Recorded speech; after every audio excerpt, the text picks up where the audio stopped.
What's up guys, Jeff Cavalier, ATHLEAN-X.com.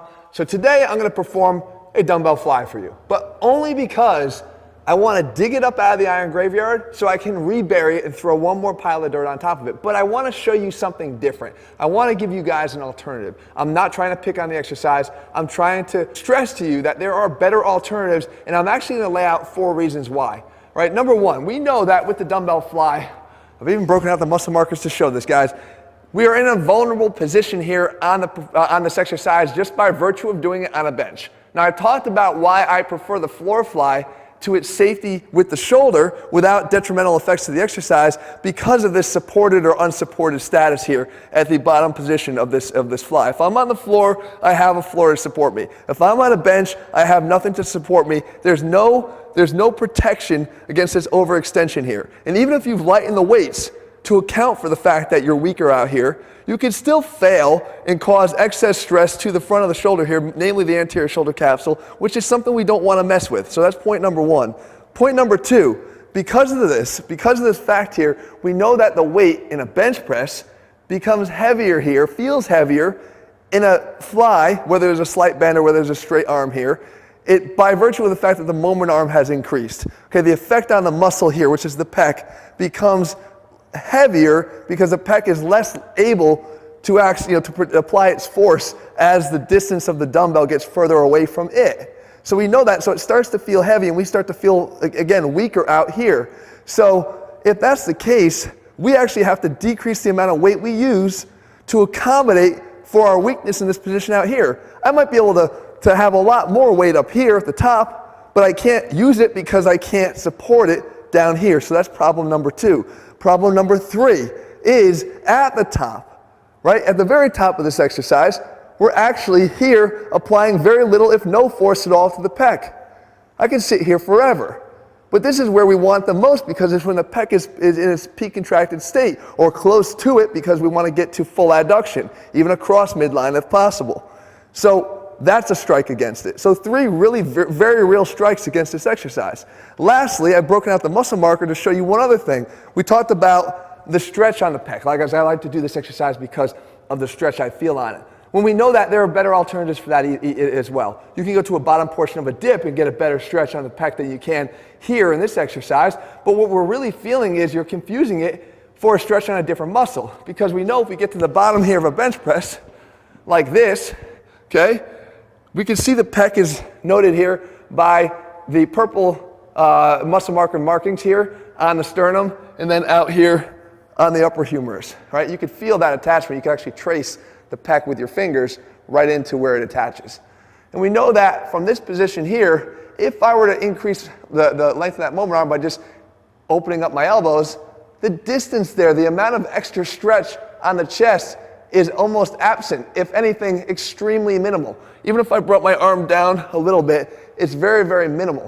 What I'm feeling is extra cartilage stretch in the rib cage, and also I feel the stretch in my arm, but that's due to a different muscle. That's due to something called the coracobrachialis. That muscle actually starts in here on the coracoid process, deep inside the shoulder, okay, and it runs outside further down on that same humerus. You can actually see a little piece of it underneath the bicep here.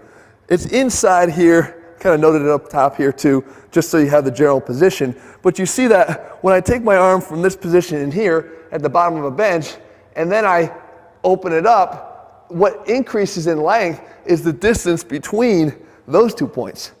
Not by a lot, but by enough to feel the stretch palpably in that muscle. So for those that are arguing, oh, I feel all that extra stretch there, it's not really what you're feeling. So what's the better alternative? I told you I wouldn't leave you hanging. I've gone to this exercise plenty of times here, guys, because there's a reason for it. It's a better alternative. Now remember, the fly isn't locked into being performed on a bench like that with your arms out to your side. The fly is basically taking your arm through horizontal adduction, realizing that that's the primary function of the chest. And if we could actually get it across midline at peak contraction, we'd be doing good. So we can do that here with a cable, and if you don't have a cable, you anchor a band to anything and do the same exact thing. So now, look at the difference here. When I start in this position here, what do I have? I have the least amount of force on the chest, actually almost 0, because the line of force is parallel now to my humerus. what I basically have is the least amount of force being applied in the weakest position of this exercise. That's good, because now I'm not a slave to the lighter weights, because I can actually use the heavier weight that I can actually lift and command in this top position. So now I have peak force applied here to the pec because of the varying line of resistance here of the cable, and it's in this peak contracted state. So now the pecs are doing a lot more work. And I can use a heavier weight here. I don't have to go light to account for the fact that I can't hold that weight out there safely. I can use a heavier weight so that when I get up to the top here, I'm able to use that, utilize that to my advantage. Okay, and at the same time here, I'm not concerned about the extra stretch for the same reason that I talked about when we're laying down on the bench. But what we've done is we've created an alternative to the fly, which is what? An adduction exercise.